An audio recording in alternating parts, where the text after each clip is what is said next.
Welcome in to the channel Tennessee Podcast. It is November the 23rd. Austin, what's the year, my dude? 2027. Oh, crap. 2025. Sorry, folks. Forgot my handy dandy calendar. Yeah. Tennessee goes down to the swamp and wins. Finally, they did it.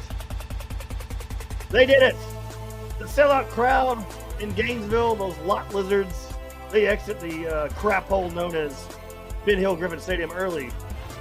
That piece of garbage stadium. All of you losers left early.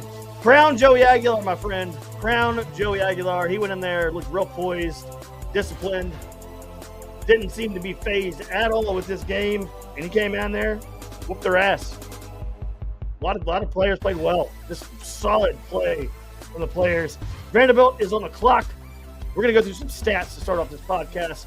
But before we start off this podcast is brought to you by Southern Turf. It's turf time in Tennessee, my friends. Give my buddy Scott from Southern Turf a call for a free quote on your artificial turf needs, ranging from backyard to football field, putting greens, and more. Scott has a solution at an affordable price compared to his competitors. Give him a call at 704-960-2651. Let's freaking talk about what went down on Saturday in the swamp. The comments are rolling in. We will get to those in a second. Tennessee defeats Florida 31-11. And they go in there and they start off fast. They start off quick. And I want to read some stats off real quick to start this podcast off. The stats for the game: 204 yards passing, 248 yards rushing on 51 attempts. The first downs in the game, Tennessee had 28, Florida had 15. Total yards, Tennessee 452, Florida 261. And the biggest stat of all, time of possession. Tennessee at almost 36 minutes compared to Florida's 24 minutes. Tennessee almost possessed the ball almost an entire quarter longer than Florida did.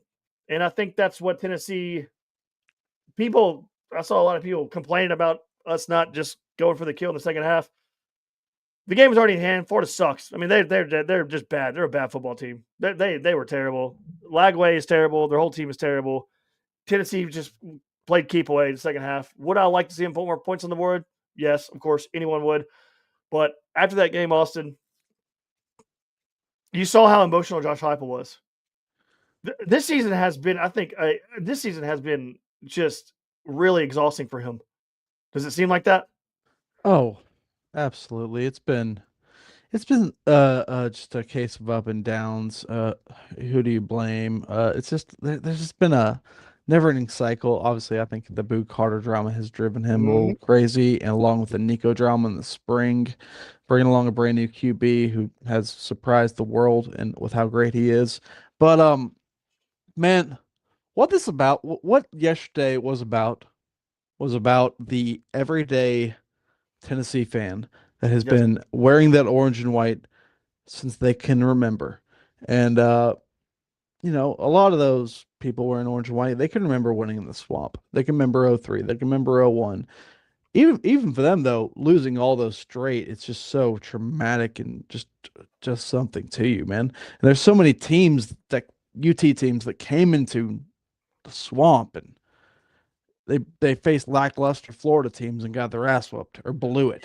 Yep. Just absolutely got pantsed and just absolutely threw away the game in a way that we'll never forget. That's what that stadium represents for us. It represents our personal house of horrors. And it had been 10 times in a row we've seen the boys in orange and white go down there and lose, either getting their ass whooped or falling apart at the seams when they had no business doing that. But last night, we faced a Florida team that, okay, let's be fair, this is not some titan of a Florida team. They suck. But I'll be honest, they have had a lot of ups in this season. They've shown they had George on the ropes for a bunch of interceptions. They Even the week before, they had Ole Miss in a little bit of a game the whole time on the road. So this is a team, and they beat the hell out of Texas. Um, this is a Florida team that has had some moments that showed you they're a real team, and they got Yeah. talent on the squad. So you had to, if you, that's why for every UT fan going into this game, it scared you, but Yeah. a little just because of the whole circumstances. But we went into that stadium, that House of Horse, a sold out crowd, every seat filled, and we went up 31 to nothing. 31 to nothing, and it went to halftime. Unfreaking believable. They came in. I do think, okay, this is why Josh Heupel is a high floor head coach. He knows when he has to win a game. You got to give him that. He knows Well, when he cannot afford a loss. He knows when, and he had his boys ready to go.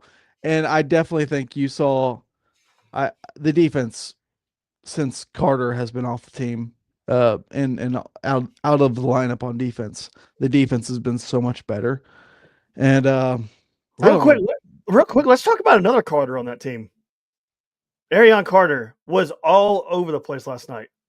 The dude was playing like a man possessed, and I do believe, Austin, that I fully believe. Ron chimes in. Tennessee went in there and ripped their souls out of their bodies. They did.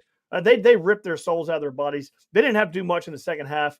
Uh, Chris says pumped about the win, but why did we just go to sleep in the second half? I don't think they necessarily went to sleep in the second half. And there were times where I got angry about just put your freaking foot in their throat and just dash them and just gash them. I mean, just gash the hell out of them, beat them by 60. But then the post game interview came, and you hear Josh Heupel, and he's so emotional. And I just think Josh Heupel was the whole world saw it. Florida wasn't going to do anything. Florida wasn't going to do a damn thing, and we're not going to the playoffs. So, like, just go in there and beat them, and that's what we did. And they beat them. I mean, they bullied the absolute piss out of them in the first half. You from the first possession on, that game was a massacre, and Florida fans saw it when as soon as Tennessee went up 7-0. You saw when that camera panned to Florida fans, they were like, "Yeah, it's over already." Like they knew it, and they were half the stadium was gone at half. They were gone, and I just Chris, about the whole I don't think they went to sleep in the second half. But you have a quarterback, let's call it like it is, that can throw interceptions. And you don't want to do that when he's had such a great game. I mean, he 204-yard passing. He's never had below a 200-yard passing game in his entire collegiate career. Joey Aguilar hasn't. And so he kept that record going. But Joey Aguilar, crown the man. Like, that guy came in and he set the tone for that game. He played so crisp, so smooth. It seems like nothing faced him, and it's because he hasn't been in the SEC. He didn't care. Like this game. There's no former days of him losing to Florida. There's no past memories of Florida. He just went in there and goes, "We're better than them. We're gonna beat you." And that's how I think he kind of approached it, and the whole team. Like, these kids weren't alive when all this crap was going on. I mean, they have nothing to do with the past of Florida. They Wait, walked there, like you just said, real quick. I'm sorry. They walked in there, Austin, and like you just said, Heupel, when he has to win a game, he wins the game, and he won the game, and very convincingly. You didn't have to do much in the second half, and I know people wanted to bury them into the ground 6 feet under. But dude, I will be happy every freaking year when they walk into that stadium and beat the shit out of them dumbass people. So can't complain. listen, when you're up 31 nothing on a team like that, you Mm. don't necessarily need in their house. You don't need to just air it out and risk everything to make it even more of a brutal score. Like Mm. would I like to see that? Did I want to bear that? Was I bloodthirsty and wanted to absolutely make them Oh, look embarrassed? Yes, absolutely, I did. we But all let's did. be honest here. The only way you're screwing this up is if you throw a pick six or something and you transfer all of momentum to their Mm-hmm. side. That's what you could have done. And here's the thing: you got a big game next week. You do have a big game next week. I know Big one. it's not a we're not in the playoff hunt. I guess we're not, No. Mm-mm. but but you need to win that game next week. And what is it going to help you at all if your defense spends an extra 10 minutes on the field? It doesn't. All you're going to do is risk injury there, and it ain't worth it. So, and you know what? You know who also plays that game that way? Kirby Smart, Yes, I was going to say that. Nick Saban. That's the Georgia Bulldogs play that game. They get up on you and they just play keep away. Mm-hmm. The Alabama teams, they got up on you and played keep away. They beat you. Tennessee didn't do anything special in that second half, but they wore them down. Time of possession. Tennessee had 12 more minutes of possession time. That's almost a whole freaking quarter in football. Like, they beat them down. They wore them out. And Josh Elswick from Collectibles and More, Ethan Davis balled out. Like, Mm-hmm. he balled out. That guy, they've got to get that guy the ball more. I He mean, I fits know so well. He fits he's so well in that so offense. athletic. He has like 2 more seasons left if he, doesn't try to go to the So NFL. athletic. And then Rhonda says watching Joey after the game is priceless. He so appreciates being there and being a volunteer. I agree, man. I love watching that guy get excited. Like, he loves it. And he's getting his opportunity. He's making the most of it. Dude's a damn good football player, man. Damn good football He's player. a damn good football player. And He's a gamer. okay, I'm not gonna lie, it is a little painful, though, I will say, Oh, to oh. have this moment and then know that just a field goal here, field goal there, Mm-hmm. mistake there, mistake here. We're in the thick of the playoff hunt. And that first half, I'm not gonna lie, it did. I don't want to bring it up. I don't want to bring it up because it's just a great day to be a Vol. It's a great day to be a Vol. There's no reason to bring up anything to bring you down. But at the same time, it is a little gutting, and you can't help but think of, like, man, when this team is at their best, they can beat anybody. I Mm-hmm. truly believe that. I do not think that there's a team in the country that can beat Tennessee when they are at their best, or that Tennessee can't beat when they're at their best. It's such a high ceiling, and it's a weird team. This team we got this year, it's a weird team because you watch them at their best, and they're so freaking good, and then you see them at their worst, and it's pretty concerning. But Mm-hmm. last night we lined up for 4 quarters. We only scored in 2 of them, but the rest of it, I mean, that's almost more deflating when you just play keep Mm-hmm. away and just milk the game. I mean, Florida, that's actually crazy. Florida, I think, had like a 9 minute drive that they didn't score on in the second Yeah, half. they didn't score. Tyler comments. He's obviously a Georgia fan. That Florida team has been lifeless for weeks. I don't care. They could be That, fifth graders. Don't care. They they have they been have they had lifeless. they They've had been Ole lifeless. Miss in a one possession game last Yeah. year, or Yes. last week. Last week, and then he brings up the thing. This is also true from Tyler, Georgia. The thing with Tennessee is they can beat anyone, but they can also lose anyone. I agree with that too as well. But man, what Austin was just saying is, like, when they are on, man, they are so on. Like, when we played you guys, when we played you guys, when we played Georgia, Tennessee was on. They were just they missed a freaking field goal. They were on. They were on that whole game. And Tyler, you know it, like, that you saw them. Like, that is a on football team right there, beating, which I believe Georgia is one of the best teams in the country right now with Notre Dame. But I just that Josh I Heupel's a good coach. He's a good coach, man. Like, he's I good. don't want to revisit this game and be like, No, well, what if? Well, what if? it is what it is. But let me say my piece. Okay, I think if you kick Boo Carter off this team in August, you have better defense all let's talk throughout the about that. year. Let's talk about that, because this team played way more inspired now that that cancer in his garbage family is That guy gone. can go screw himself. I don't Yeah, even care. screw I don't. yourself. I'm not gonna say anything like, oh, he's No. a kid. Oh, dude, he's getting almost 7 figures to play football, and he played it like he didn't give a damn about it. He got more money than most players on that defense. He might have been the highest paid player in the entire defense, and he decided to not show up for workouts, not go to practice, not try on the field, just like anytime a bad approach you can have to being a part of a team, he was a representative of that. He thought he was the greatest thing since sliced bread, and he just guy can go screw himself. I don't want to hear another I word. I agree. don't want to. I hate to have to talk about him more. We I should have know. kicked him off the team. That's what it should. That just should have. I And I you can agree. go back in time, watch my show. Back then, I was probably saying, "Well, he has so much talent. Well, he has so much talent." And yes, that is freaking true. He has so much talent.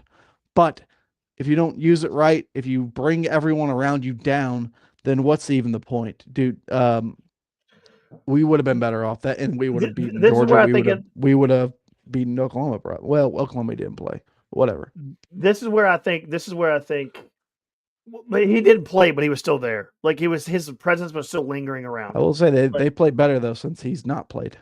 and here's the thing though. This is why I think Heupel in the interview got so emotional at the end of the game because I do believe that this season has been absolutely great, excruciating for him mentally because you had Nico leave. You had Nico leave. And someone tweeted something out earlier about the roster that's coming in, and holy hell, the playmakers we got coming in are really good. So I'm gonna give this some time. But I think the reason that Heupel is so mentally just drained and he was almost in tears after this game is like we did it. We gave this fan base something to cheer about is because of the Nico situation, Nico leaving. And then you had that situation with Boo Carter. Should I kick him off? No, because if you kick him off, the fan base is going to riot because the fan base didn't know all that crazy stuff that was going on. That the reports have come out of how just big of a psychopath this loser is, and I I think that's what's mentally draining is because he had two tough things happen in one time, and like you said, he can go screw himself. Like I'm done. I'm done with this guy. I'm done talking about him after this, and everyone talk about him again. He can go play somewhere else and screw someone else's locker room up. His psycho mom. But I just think that mentally wore on Josh Heupel after that, and it wore on him the rest of the season that man was in the locker room because he started fights. He had people fighting each other. He was a cancer, and you can't have that in your locker room. And watching this Florida game, that team played completely different. They played loose. They played fun. They were all over the field, just like high fiving and help each other up. You can't have those cancers. Like they kills a freaking team. I do wonder if Josh Heupel has learned something about being a head coach this season. Because I mean, has he been head coach a while? Yeah, it's been. I think this is his eighth year as a head coach.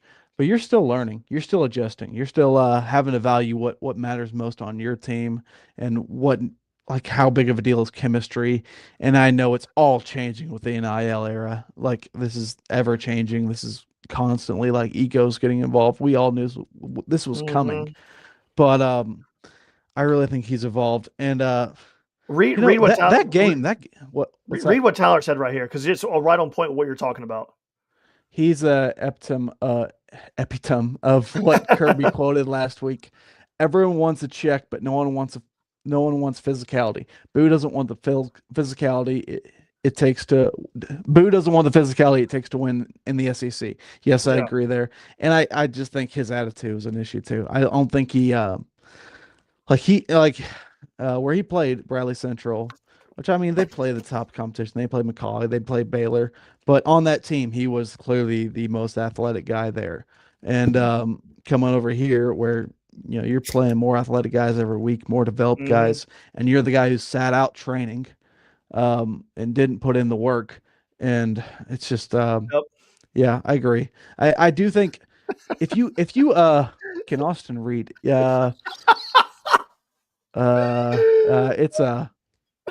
it's it's a work in progress. You know, I can read a little better than Boo Carter can, but Uh, um, let's but talk about Boo Carter after the, right now and just get this mofo out of the way, and let's talk about winning the damn swamp because that's what I'm talking about. I'm over Boo Carter, dude. Like I'm so done with that guy. I'm glad he's gone. I'm glad I've never touched a freaking pigskin in Neyland Stadium ever again. So, but let's talk about this, man. Let's talk about Joey Aguilar real quick. What do you say about Joey Aguilar, Austin? Like, what can't you say about this kid? Like, he's so freaking good and likable, and like he's so a team guy, and like everyone loves Joey Aguilar on the team. There's It not one player that dislikes him. He is the best story in college football. I don't care Hmm. what anyone says. This guy gave up on football after high school, wound up at a community college, and then wound up at a JUCO and did pretty well there and got himself a spot at App State. Did pretty good there. I mean, had the interceptions were an issue in his 2 years at App State, but he was a top 10 passer in yards every season there, both seasons there. And he got him a spot at UCLA, playing close to where he's from. And this other asshole from California, Nico, decided he was looking for somewhere to go because his daddy played his cards wrong and got emotional like an idiot and lost his spot here. So he came over to UCLA, took his job, and Joey's just looking around in April like, what the hell happened here?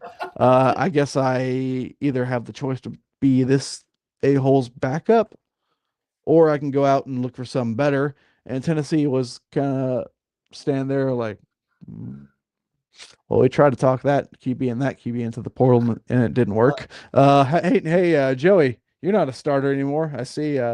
With that a hole, and he's like, yeah, okay, and we grabbed him, and we grabbed him. He's 20, what, 23 years old in his Yeah, last year of college ball, maybe. Um, but and it's been such a good story because this is a kid. it This is a is. guy. This is a grown ass man who had to work for this. He had to earn his way through every level: high school, JUCO, community college, uh, Sun Belt. He had to earn his way through all of that to get to a stage where he is playing for a top 25 SEC, top 10 program in the sport. And man, I hate that this is not a playoff year. I do, but This it's team isn't going still to. what a story. This team is not. I don't think really. They're not built for the playoffs this year, but they're a really fun, good team. And speaking of parents, real I quick, and disagree. Chris, our defense isn't good enough, dude. Speaking of, Who's um, real quick, speaking of parents, you have Joey Aguilar's mom, and then you have Braylon Staley's dad, Brian Staley. Like, more parents need to be like them.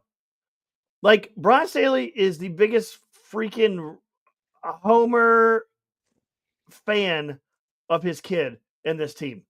He doesn't care if his kid doesn't get the accolades and the glory and all the praise. He cheers for everyone else too. Like, that's how you need to be. You don't need to be like these freaking people that bitch and moan and complain about 24/7 about the dumbest stuff. You need to be more like them. Like Brian here's and Miss Aguilar. You need to stop being stupid and be like them because all they do was want the best and cheer for this team. And that's all you could ask for yesterday because we went in the swamp and beat their ass. here's my 2 cents on the whole thing. This is your role. Here's what a parent's role should be if your kid's a big star like this. If we're talking about you, it's a problem. It's Mm-hmm. not about you. This you don't have a role here. It's about this kid. He's becoming an adult. He's an adult now, and he needs to break away from you to figure out who the hell he is and learn how to deal with life. I'm speaking from personal experience. Um, he, you don't need to make this kid feel like he has to hold your hand through every decision. You have to Mm-hmm. learn to have your own life, let that go for a little while, check in on him, of course. Hey, do you need anything? Hey, everything going okay? Just check on him, but let him make his own decisions. Let him live his own life. That's what I feel so sorry Yep. for Nico. I do feel sorry for Nico in a way. I really do. I just called him a hole a minute ago, but I do overall feel bad for him because he's never got to figure out who the hell he is. And I Nope. heard from multiple accounts that spring, his last spring at UT, with Big Nick was on the West Coast, not really meddling in his life that much for those few months. And from all accounts I've heard from people, that was the happiest and the most like relaxed and fun Nico had since he's been at UT the Mm-hmm. the 2.5 years. So it's just it's really a damn shame his whole college career has been made about that one asshole. It really is. But Yeah. it's what it is. We're cut from it now. It's over for us. Thank God. We need to. I do think though, when you are going after a player, when you are recruiting him, you gotta evaluate the family as well. That is because clearly Yeah. there are some straight up losers who want to live vicariously through their kids and just like meddle with every single little decision the coaches make. And if you sense that is going to be an issue, I realize there's a risk reward here. It's like, well, that could be annoying as hell. That can be a problem. The kid is so freaking talented. Yeah. So it's like you got to weigh those two. Yeah. And we we've seen two instances now of being on the losing side of all that. Like, would we not be better off as a program if Nico and Boo never went to UT? Well, if Nico never came to UT, we would never have Joey Aguilar. Yeah. I'll tell you that wouldn't have happened. So that could be like a little blessing in disguise. Boo Carter can screw off. Like I don't care about him. I think this program would have been better without him ever on the team and his crazy damn family getting all over freaking social media and ruining his life. Like there's no team that is going to like there's a team that is going to touch that with a 10-foot pole. But if I'm in any way, shape, or form giving this kid money, like I am not touching this guy. You can come here all you want to. We're not going to pay you. You got to prove yourself. Go ahead. But This is a side uh rabbit trail, I guess you'd say. But did you see Brian Kelly's kid on senior day? no. Kinzel Kinzel Kelly. Okay, so they show him running through the senior day festivities. He's a walk-on transfer from some JUCO or D2 school that came up, and they show him on the sideline, and he lifts up his jersey and says BK. He's like, uh, free my boy, Oh yeah, I BK, did see that. BK. And Yeah. then they Okay. flash to the field, and LSU fumbles, and Western Kentucky takes it to the house.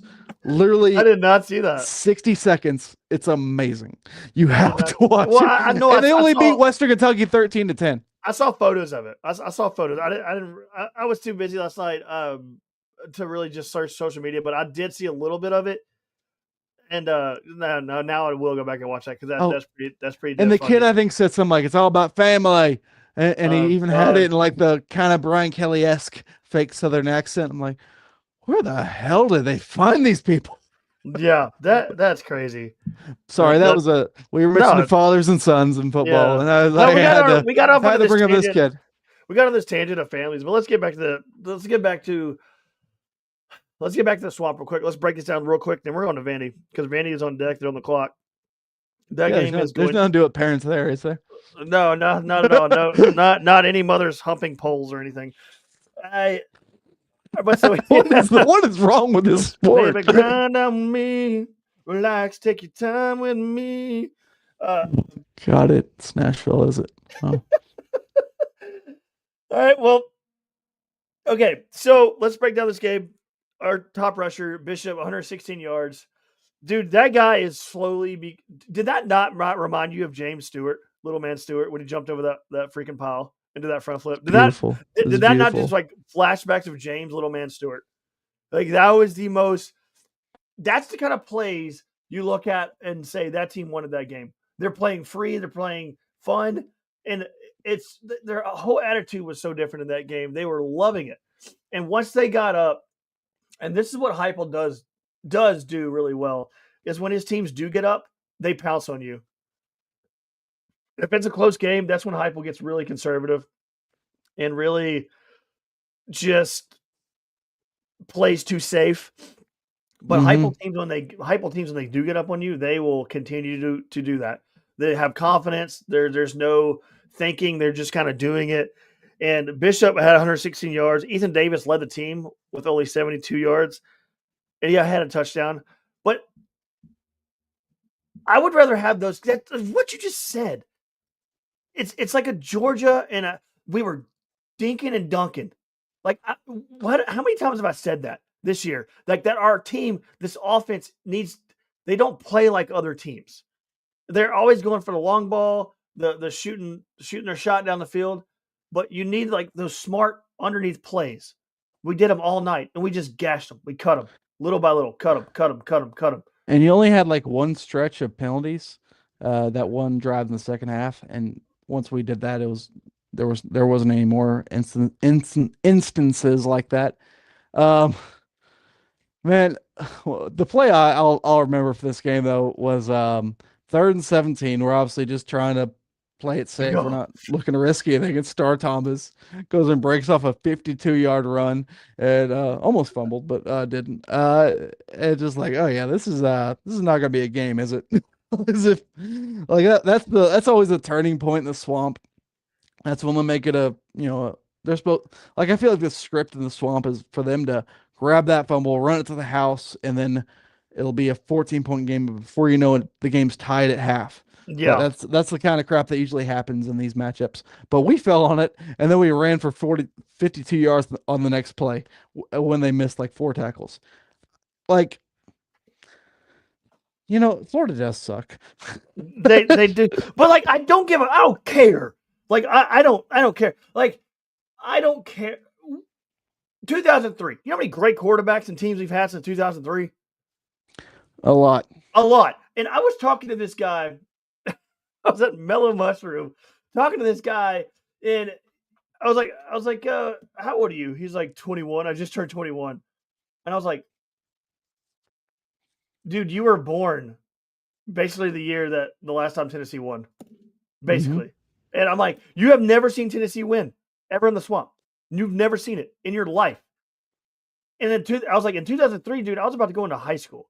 I'm 37 now. And I was about to go into high school. Buddy, I'm almost 30. I've never seen it.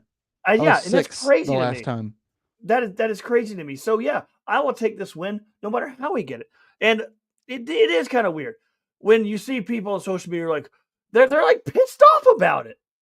It's ridiculous. It's that I just don't understand. That is you're mad we sat on the ball and just took the game out. I mean, what do you want us to do? Risk the whole thing to just run the score? It's not a video game, and honestly, I realize people want Heupel to be Steve Spurrier, but maybe he's more similar to Kirby Smart. That's a sentence I did not think I would ever say.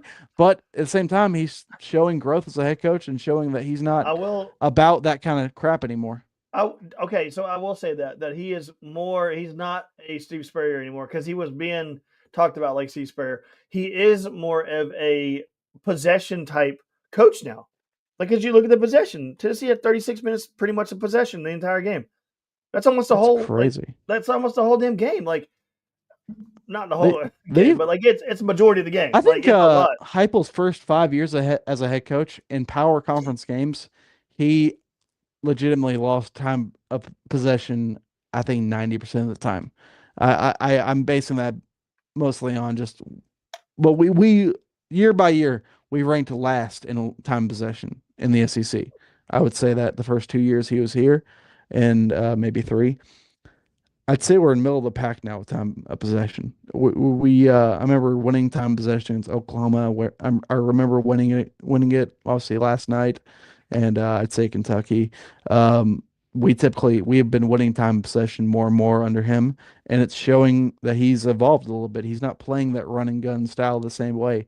He understands, like, honestly, is like all the reasons we were kind of fearful. Like, well, he could win, but to a certain point, maybe he's adjusting to where he can win big. I know we're sitting here hoping we go 9-3 if we beat Vandy, and we're not going to go to the playoff. But at the same time, we got a lot. This is what a lot of our fan base doesn't really realize is that this is still early in his era. It should be, at least. James Franklin had 13 years of doing this without ever reaching the next level. We've already been scraping at the next level for 4 years under Heupel. Okay, and eventually, I do feel like you will get there. The more top 10 classes you roll in, and I just like we still have 2 players on this team who played under Pruitt.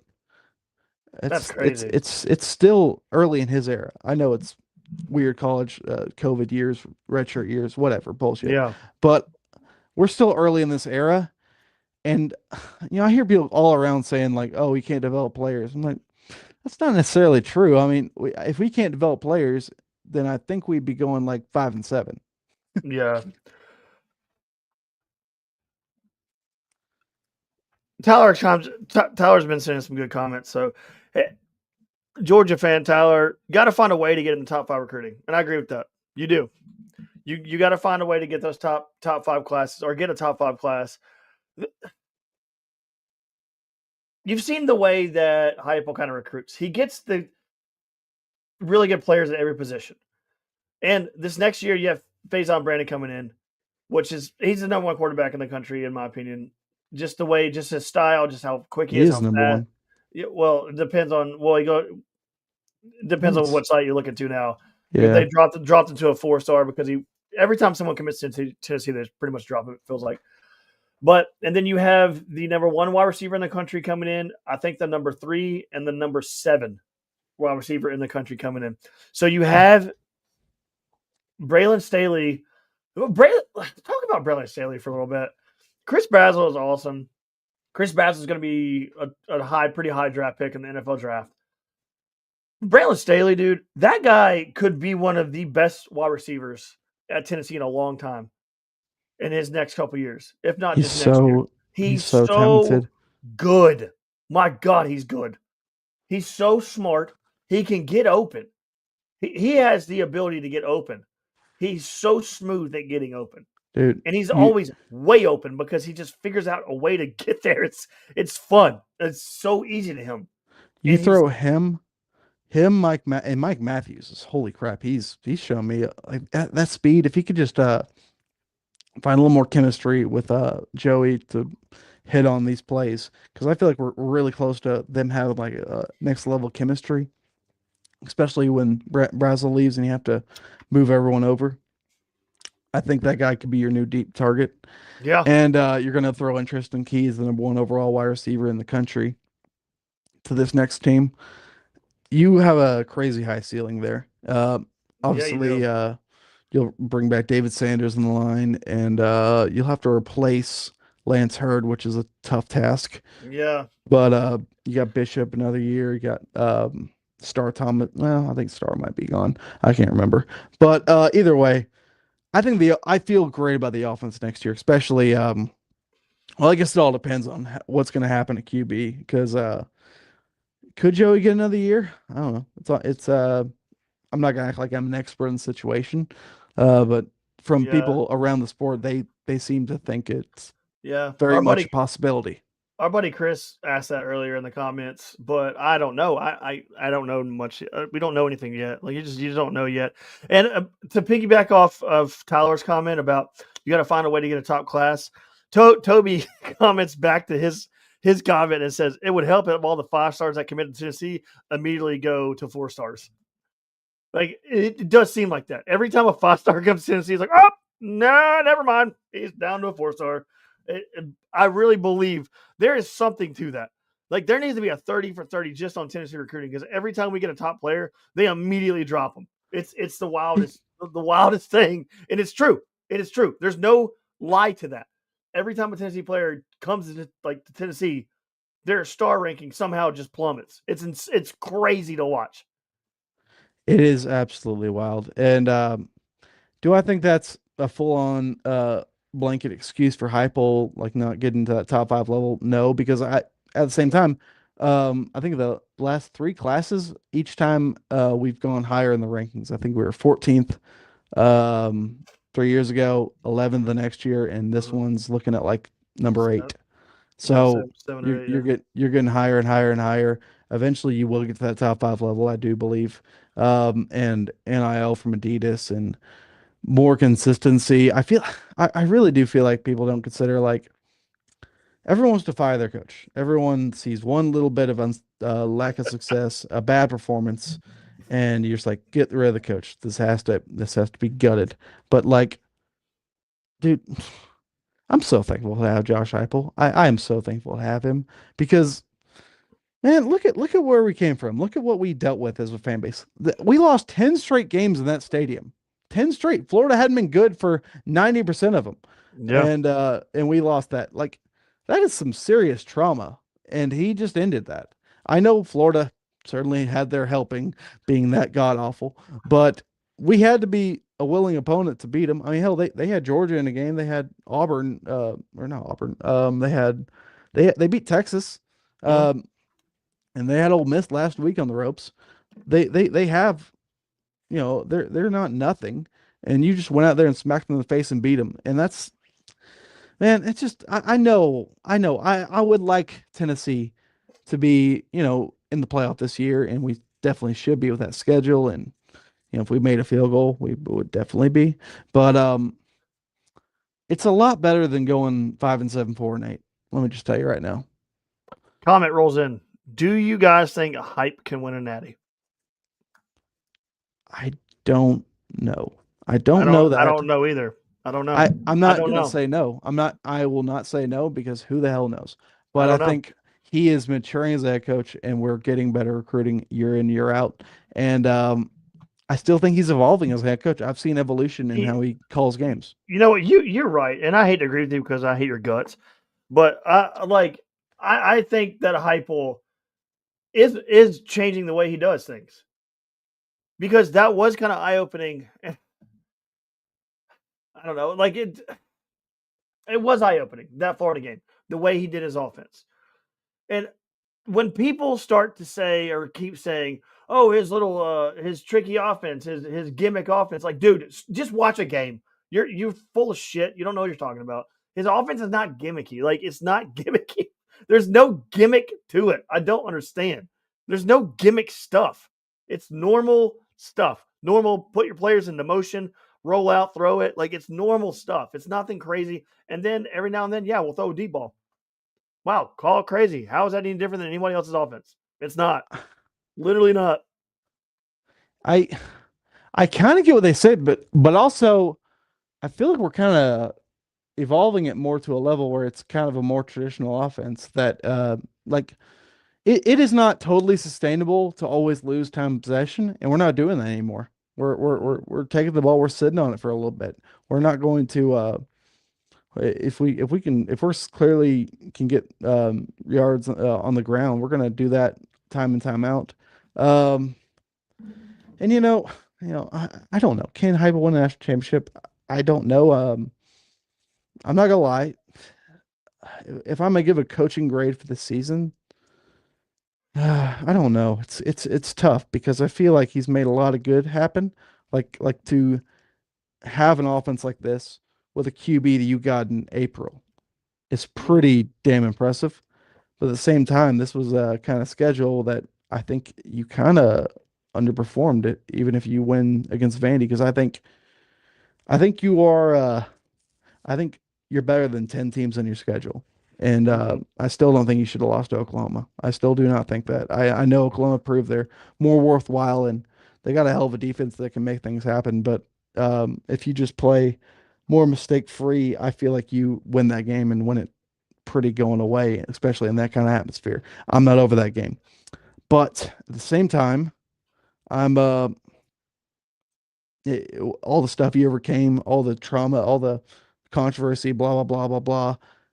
It's pretty impressive. He's still looking at maybe 9 wins. Yeah. We're going to move on to the Vandy game right after this comment. Tyler, thanks for chiming in, dude. You've been listening to the show. I mean, a lot of comments, but yours have been pretty good. As a freaking Georgia foe, we hate Georgia, but you've been pretty good. He said Hype's keys to success: prioritize defensive depth and find an OC so that Hypo can focus on the game. Too many in-game miscues. I agree with that. I feel like he's doing too much, and he needs ever since he's lost Golish, he's been doing too much, and he's trying to find someone. I feel like he trusts the OC, but like at the same time, it feels like he doesn't, you know, because I do feel like he's trying to do too much, and he needs to find those coaches that can just lend a hand, and he doesn't have to worry about it because you had to worry about it with Golish. You didn't have to worry about that. You didn't have Yeah. to, like you didn't have to. Like he just called it stuff. He ran it, and Heupel didn't have those clock management issues. He didn't. It feels like he's doing way too much, and I feel like that's why he's again. I could be completely wrong. I don't know the situation, but like I can feel like that's why he's like mentally exhausted and why he was so emotional after that game because it just feels like that. It feels like that. I do wonder that because, but I know it's tough and yeah, I can relate. It would be kind of weird to give the reins to something like that because his whole life he's been calling games. He's Yeah, been managing games and play calling.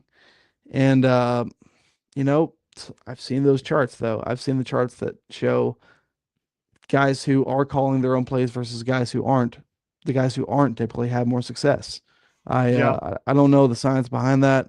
I don't think you can't. I think they said like an offensive play caller hasn't that's a head coach hasn't won the title since like 93 or something crazy like that. Um, but so I don't know. I don't know if Hype will ever give up calling the plays though. I'll be yeah. honest. We'll see. We'll see. All right, let's move on to Vanderbilt. All right, last 15 minutes of this podcast. Vandy comes to town. What are your first initial thoughts on that, Austin? Your first initial thoughts on the Vandy and Diego Pavia and his bar riding mother. This is the biggest Tennessee Vanderbilt game since Nealon was the coach. Drill Nealon was hired at Tennessee, so because Tennessee needed to beat Vanderbilt. That was basically his job. They told him all we like your biggest job here is to figure out some way to beat Vandy. And he did it, and he did it, and he did it, and Vandy was eventually a nothing program by the time he retired.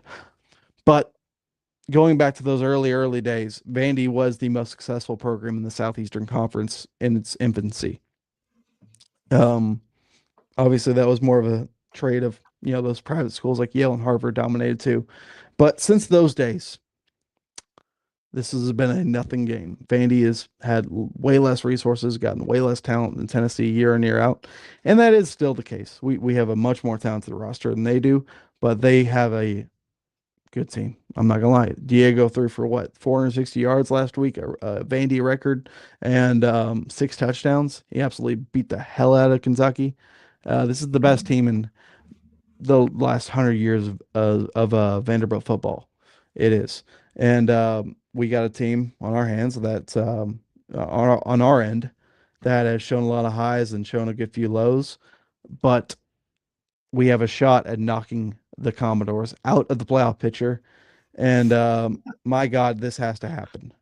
We have to win this game. Tennessee has to win this game. You cannot let this become a true rivalry. You can't have like I need Clark Lee to go somewhere and this to just all fall apart as it all naturally should.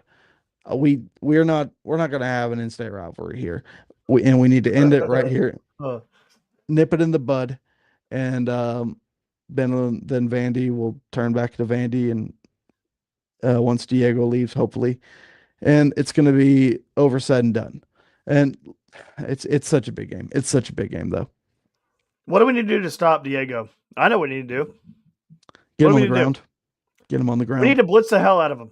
I know he runs. I know he runs. He can run. But we did it a lot against Florida. We blitzed a lot against Florida. We did. We blitzed a lot against Florida. And Lagway, I know Lagway hasn't been good all season, but he couldn't go anywhere. And Lagway's a lot faster than Pavia, a lot shiftier than Pavia is. Pavia's not shifty. He just does that thing where he's running and then he'll just turn around and go the other way. And so you need to put pressure on this guy because he's not good under pressure. He is not good. He is not good. He'll throw the ball and he'll just kind of throw it up. You've seen it even when his wide receivers are open and he has time. He'll throw it up in the air and it'll be in the air forever. Like that play against Kentucky last game where he threw it, launched in the air, and his guy just came down with it. Kentucky's just so bad. You saw Tennessee do the same thing. It's just throw all over them. And they need to bring pressure on Pavia because they need to make him uncomfortable. I need Diego Pavia to know distinctly what Arion Carter's cologne smells like. I need him to know that man by like no other. I need Aaron Carter to just bring that man to the ground. I think 7 or 8 times, and I because that's how you disrupt him. We had a moment in the Florida game where we brought eight. We rushed eight on Yeah, the third and whole eight the or whole something like team. that. He has a whole freaking team, and you know what? They didn't have a second to think, and they didn't have They, to throw the ball away. you're Um, exactly right. and Exactly right. that's your game plan for success. And let's win this game. Let's have a fun last game in Neyland Stadium. Let's win it by a couple scores. Let's let Diego go off crying, and his mom can go and do whatever she wants to do. None of my business. But but I don't know. She's got interests. But and, It's well, gonna.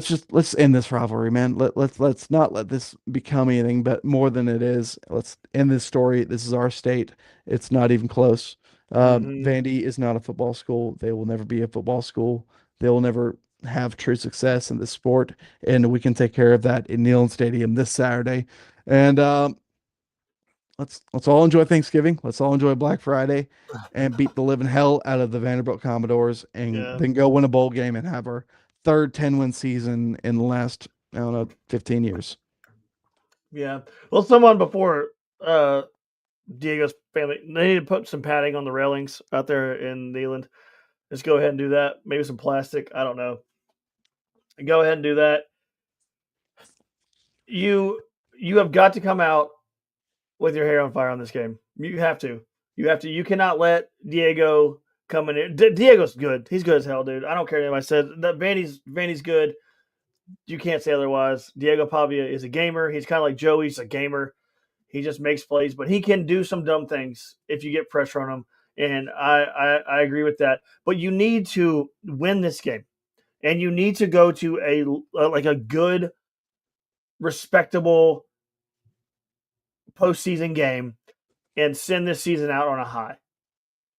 Because what I've said my entire podcasting life this year is the fans' happiness all stems from football.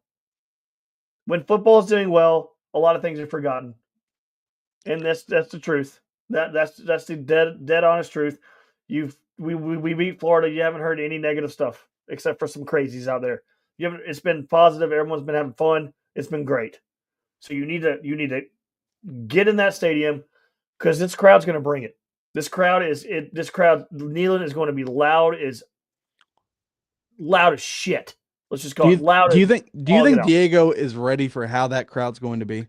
No, he is 'Cause I don't not. think you can't be prepared for You that. can't be prepared for that. You Ask can't John practice Mateer. this. Ask John Mateer how it was, and he will tell you. I mean, he won, but at Well, the same yeah, time, but you he can't. told you how that was not even close to as loud as Bama. Yeah, I'm also sick of hearing the whole Tennessee is so loud. I'm also sick of hearing that and us losing. So you need to stop losing and come in here and beat their brains in, You embarrass them because you can't embarrass them because if Vandy gets down, they do kind of crumble a little bit. They will fight back, but they start to do things that aren't.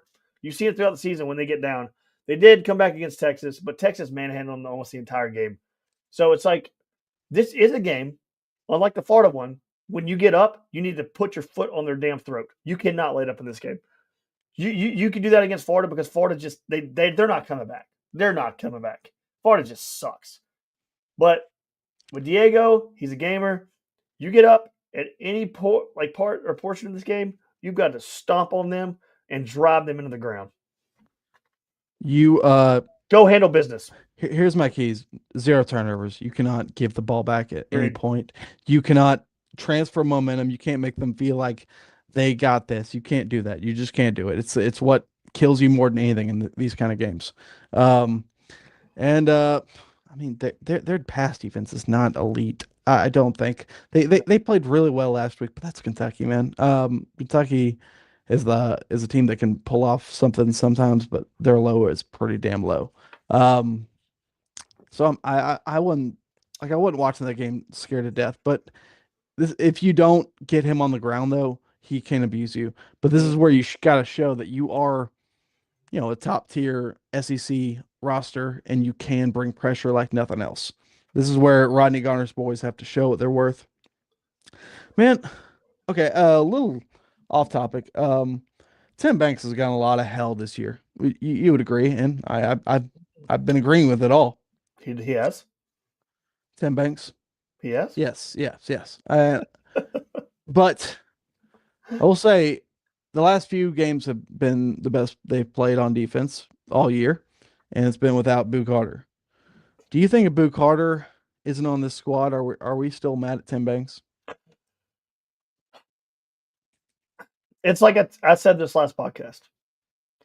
When you're a defensive coordinator and you have to worry about who you're going to play and where they're going to play and when they're going to play and other players that should be playing but they're not playing because there's other players playing that shouldn't be playing, it's going to screw with you. It's going to screw with the defense. It's going to screw with the team. But here is one thing. Here's one thing that I have, and this happened in the Florida game. Go back and watch it. It's the truth, and just go back and watch. They have got to fix the angles of our tacklers. It's so bad. Their angles are ridiculously bad. Like it's like I said this before, but it's like watching a youth team, soccer team, kick the ball around when they're playing soccer and they just all follow each other in a circle. Like we don't take the angle to destroy them. It's like we over pursue and then we're chasing them from behind. Just keep going at the angle you're going and hit them. They stop. They stop. Just wrap up. When injuries, Farouk, just this play was called back because of a penalty. But I think it was Florida's first drive of the game. They were about to gain like 30 yards, and it was because he had a guy kind of dead to rights, but he just dove with his arm, and they just went around it easy. And it's like, man, I feel like that is what you're taught. I feel like that is because of bad teaching from the coaches, and we just I don't know. There was another one in the game where they dumped it off, I think, to the tight end for a really short pass, like behind the line of scrimmage. But one of our players took the worst effing angle I've ever seen. If you just keep running straight, you're going to run straight into him. You're going to collide with him. Pads are popping if you just run straight. But he did this thing where he like ran and took a slight right turn and then started following him. Like, what are you doing? Like, just go straight to him. He's a tight end. He's not going to juke the hell out of you. He's not some Reggie Bush running back. Go hit him. Hit him. We have a problem wrapping up. We got a big problem with that. And we cannot do that against Vandy. But again, I wonder how much of this defensive staff gets brought back. I wonder if there's changes to be made because I don't know. It's just like I don't think they're that bad, but there's little things here and there that have been a consistent issue, and I'm really sick and tired of it. Well, when it's game 10 of the season and you're still having the same issues, that is coaching. So. Oh yeah, I know. Well, it's like it's these issues that aren't backbreakers really, but they're just annoying and they let up like yards here and there. It's not like I don't think it's not. I think Tim Banks. You can't not win with Tim Banks as the DC. Like him being the defensive coordinator, or all the staff there. If they're brought back, I do think we can win with them as the staff guys. But I don't know. I don't know if you're limited there, and I don't think you're getting the best product there. I wonder if changes are going to be made at all. It's going to be a very interesting offseason. It is. And Michael comments, maybe Tim Banks goes to Virginia Tech with James Franklin. That is a thing because he was with James Franklin at Penn State. So that is something to watch as well because I can see James Franklin trying to pull him away. I don't know though, man. I don't know. Here's the problem there. I know Tim Banks wants to be a head coach, and in coordinator wise, there ain't no one willing to pay him what we're paying him right now. He's I think top 10 paid coordinator in the sport of college football. So I don't think anyone's going to pay him to be a coordinator what we're paying him. So we gotta if he's not gonna be here, I think it'll be because of Sun Belt or Conference USA or MAC job opening and grabbing him because he did want to go to MTSU last year. Yeah, he did. And Derek Mason took that spot from him, and he got a little hefty raise here. I think 500,000. Yeah, he did. All right, let's close out this podcast. Big game Saturday. Tennessee, Vanderbilt, 3:30 kickoff. Neyland's gonna be crazy. Last game of the season in Neyland. Austin, what do you got? Um, uh, I don't 34 to 27 Vols.